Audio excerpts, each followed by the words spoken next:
अस्सलाम वालेकुम। आज की इस वीडियो में हम one of the Islamic mode of finance जो कि मुशारका है उसको पढ़ेंगे। उसके 3 पॉइंट्स को डिस्कस करेंगे, जिनमें से पहला है basic rules and features of मुशारका, second distribution of profit in मुशारका और तीसरा टर्मिनेशन ऑफ मुशारका। प्रीवियस वीडियो के अंदर मैंने पार्टनरशिप की जो अरबिक टर्म है शिरका, उसके हवाले से काफ़ी एक्सप्लेन वीडियो बनाई थी। उस वीडियो के अंदर मैंने काफ़ी एक्सप्लेन किया था इसको, और उसकी एक सब टाइप थी जो कि थी शिरकतुल अम्वाल। आज मैं उसको स्पेसिफिकली एक्सप्लेन करूँगा, मतलब वही जो है वो आपकी कहें अरबिक टर्म के अंदर जो है वो उसको हम मुशारका भी कहते हैं शिरकतुल अम्वाल के साथ साथ। अच्छा, मुशारका को मैं एक बार फिर एक्सप्लेन कर देता हूँ। एक कोई भी ऐसा जॉइंट बिजनेस वेंचर जहां सारे पार्टनर्स जो हैं वो अपने इन्वेस्टमेंट करें और उसके बाद वो प्रॉफिट और लॉस के अंदर जो है वो शराकतदार बन जाएं, इसको हम मुशारका कहते हैं। ठीक है, अब आते हैं कि इसमें बेसिक फीचर्स क्या हैं। सबसे पहले तो डेफिनेशन खुद है। इसके बाद क्या कहते हैं, इन्वेस्टमेंट तमाम पार्टनर्स की तरफ से आनी चाहिए, तो ये मुशारका वैलिड होगा। पार्टनर्स का कैपेबल होना भी बहुत ज़रूरी है मुशारका के कॉन्ट्रैक्ट के अंदर, यानी उनको मैच्योर और सीन होना चाहिए और वो इस काबिल हो कि वो कमर्शियल ट्रांजेक्शन को एग्जीक्यूट कर सके।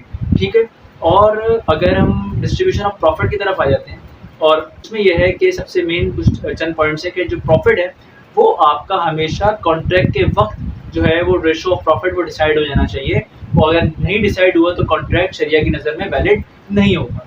अच्छा, इसके साथ ही प्रॉफिट जो है वो कभी भी आप इन्वेस्टमेंट के साथ टाई अप नहीं कर सकते उस प्रॉफिट के रेट को।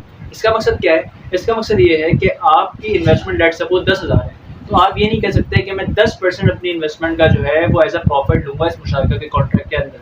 ये इनवैलिड कर देगा उस मुशारका के कॉन्ट्रैक्ट को। और ना ही आप ये कर सकते हैं कि मैं जो है एक लमसम अमाउंट यानी 5,000 प्रॉफिट लूँगा, चाहे इर्रिस्पेक्टिव के जो भी अमाउंट है प्रॉफिट की, मुझे 5,000 प्रॉफिट चाहिए, बाकी में डिस्ट्रीब्यूट हो जाए। ये भी गलत है। ये भी आखिर में सूद का ही इसमें आंसर आ जाता है, और सूद ही कहलाते हैं, इंटरेस्ट कहलाते हैं, जिसको हम रिबा भी कहते हैं। अच्छा, हमारे मुशारका के अंदर यानी मुशारका में क्या तरीका होता है प्रॉफिट डिस्ट्रीब्यूशन का?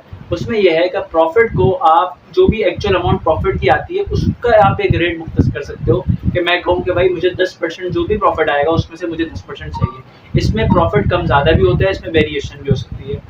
ठीक है, और अमूमन आपका जो मतलब मुशारका के अंदर ये अलाउ भी है कि आप अपनी इन्वेस्टमेंट से आपका जो इन्वेस्टमेंट का जो रेशो है टोटल कैपिटल के अंदर, अगर इन्वेस्टमेंट का आपके एक पार्टनर का रेशो देखा जाए, उससे डिफरेंट भी हो सकता है आपके प्रॉफिट का रेशो। यानी अगर आपने इन्वेस्टमेंट टोटल कैपिटल के हिसाब से आपकी इन्वेस्टमेंट 50% है, तो आप 60% प्रॉफिट भी ले सकते हैं, क्योंकि वो म्यूचुअली एग्री होता है आप तमाम पार्टनर्स के दरमियान में। लेकिन इसमें एक बात मद्देनजर रखना जरूरी है कि अगर आपके जो अगर कोई एक ऐसा पार्टनर है जो कि कहता है कि मैं मैनेजमेंट में हिस्सा नहीं लूँगा, मैं सिर्फ और सिर्फ इन्वेस्टमेंट करूँगा, यानी वो एज ए स्लीपिंग पार्टनर आया है आपके इस बिजनेस में, तो आप इसको इन्वेस्टमेंट से ज़्यादा नहीं दे सकते, क्योंकि फिर उसकी मैनेजमेंट उसके अंदर है नहीं, उसकी और दीगर कोई सर्विसेज है नहीं। जबकि अगर दूसरे पार्टनर्स और सारे पार्टनर्स मिलकर किसी एक को मैनेजमेंट भी देना चाहें कि भाई आप जो है इसकी मैनेजमेंट भी करो, और उसकी मैनेजमेंट की एक अलग से फ़ी भी देना चाहें, तो वो एक सेपरेट कॉन्ट्रैक्ट के तहत उसको मैनेजमेंट की फ़ी भी दे सकते हैं। ठीक है, और वो पार्टनर फिर बाकी शेयर में प्रॉफिट और लॉस का भी हकदार होगा, बाकी मैनेजमेंट फ़ी वो एक्स्ट्रा ले रहा होगा। ठीक है, अच्छा, इसी के साथ जो लॉस का ट्रीटमेंट है वो ये है कि सारे उलमाओं का जो भी आलिम है उन सबका जो है वो कंसेंसस है इस बात के ऊपर कि प्रॉफिट और जो लॉस है वो आपकी इन्वेस्टमेंट रेशो से कम या ज़्यादा नहीं हो सकता, वो इन्वेस्टमेंट रेशो के बराबर ही होगा। यानी अगर आपकी 50% आपकी इन्वेस्टमेंट है, तो डेफिनेटली आप 50% ही लॉस को बेयर करने के क्या कहते हैं कि रिस्पॉन्सिबल हैं। ठीक है, ये है डिस्ट्रीब्यूशन ऑफ प्रॉफिट और लॉस। अच्छा, अब आया था टर्मिनेशन के ऊपर। देखिए, टर्मिनेशन में हर पार्टनर को ये राइट हासिल है कि वो अपने इस मुशारका को किसी भी वक्त एक नोटिस देने के बाद पार्टनर को ये टर्मिनेट कर दे। लेकिन अब इसमें भी कुछ दीगर शराइत आती हैं, जैसे कि पहली ये कहते हैं कि अगर एक पार्टनर जो है वो जाना चाह रहा है, तो डेफिनेटली हम कहेंगे कि कहते हैं कि मुशारका को फिर हम जो है या तो लिक्विडेट कर दें। लेकिन अगर अब इसमें डिस्प्यूट हो जाता है कि जब टोटल एसेट्स हैं, एक पार्टनर कहता है जो कि जा रहा है कि मुझे तो लिक्विडेशन करके आप मुझे मेरा पैसा दे दो कैश फॉर्म में, जो भी अमाउंट बनती है उसका मेरा जो शेयर था प्रोरेटा के हिसाब से वो मुझे दे दो। ठीक है, लेकिन दूसरा पार्टनर कहता है कि नहीं, क्योंकि मुझे तो जो है वो एसेट की है, और मुझे जो है वो एसेट के हिसाब से ही हम लोगों ने पहले जॉइंट ओनरशिप भी इस तरह ही करी थी कि जो है वो हमने सारा एसेट्स को एक साथ जो है वो परचेज करा था। तो अब मैं जो है उस एसेट्स को पार्टीशन करके आपको सेपरेट करके आपका हिस्सा आपको दे सकता हूँ। तो हम इसमें जो सारे इसमें भी कंसेंसस और इसमें जो एक जनरल प्रैक्टिस भी वो यही है कि आप जो है वो दूसरी वाली ही तरीके को ज़्यादा प्रेफर करेंगे, क्योंकि एक बंदे की वजह से आप पूरे के पूरे मुशारका को जो है वो लिक्विडेट नहीं कर सकते।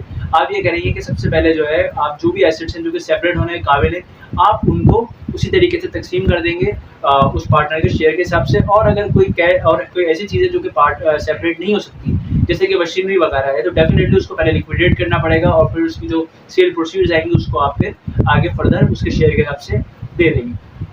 अच्छा, अब इसमें एक और जो है वो एक मसला आ जाता है, मतलब इसमें तो नहीं, लेकिन अगर एक और कंडीशन देखी जाए पार्टनर टर्मिनेशन की, वो ये कि अगर पार्टनर डाई हो जाए, मतलब इंतकाल हो जाए उसका, कि इफ़ अ पार्टनर डाइज, तो फिर क्या होगा कि डेफिनेटली फिर वो जो कॉन्ट्रैक्ट है वो कैंसिल भी हो सकता है, यानी ख़त्म भी हो सकता है, टर्मिनेट भी हो सकता है, या फिर जो उसके लीगल हेयर्स हैं जिनके पास वो अल्टीमेटली वो उसका शेयर का जो पैसा होगा चला जाएगा, वो चाहे तो बिजनेस में म्यूचुअली दूसरे पार्टनर्स के साथ, अगर वो दूसरे पार्टनर्स भी एग्री हो, तो वो बिजनेस को कंटिन्यू कर सकते हैं, यानी उसका शेयर कोई दूसरा टेक ओवर कर ले उसका लीगल हेयर, और वो काम आगे बढ़ सकता है।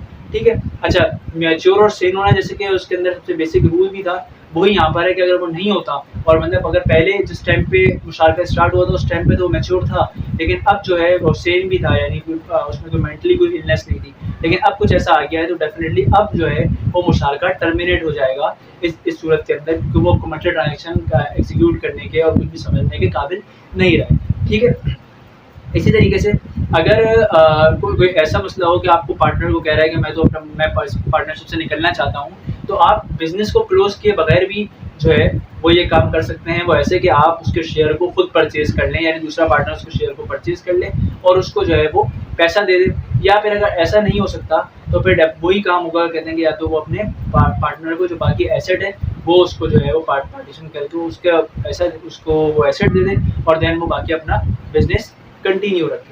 ठीक है। तो इसमें एक और पॉइंट है जो कि शुरू में शायद मुझे मिस हो गया बेसिक रूल्स के अंदर, वो ये है कि आपका जो इन्वेस्टमेंट है, अक्सर लोगों को ये मसला होता है कि वो किस तरीके से आएगी, यानी कैश की फॉर्म में लेकर आ सकता है पार्टनर किस तरीके से, तो वो कैश की फॉर्म में भी इन्वेस्टमेंट लेकर आ सकता है और उस बिजनेस के अंदर आप इन्वेस्ट कर सकता है। और या तो अगर वो उसके पास कोई एसेट्स हैं जो कि म्यूचुअली एग्री होकर मतलब सारे पार्टनर उस एसेट्स को लाने के ऊपर एग्री हैं, तो उसकी मार्केट वैल्यू के हिसाब से उसकी वो जो अमाउंट है वो बेसिकली पार्टनर का कैपिटल बन जाएगी। ठीक है। आई होप आपको ये वीडियो पसंद आई होगी, तो प्लीज़ चैनल को सब्सक्राइब कीजिए और वीडियो को लाइक कीजिए। Thank you.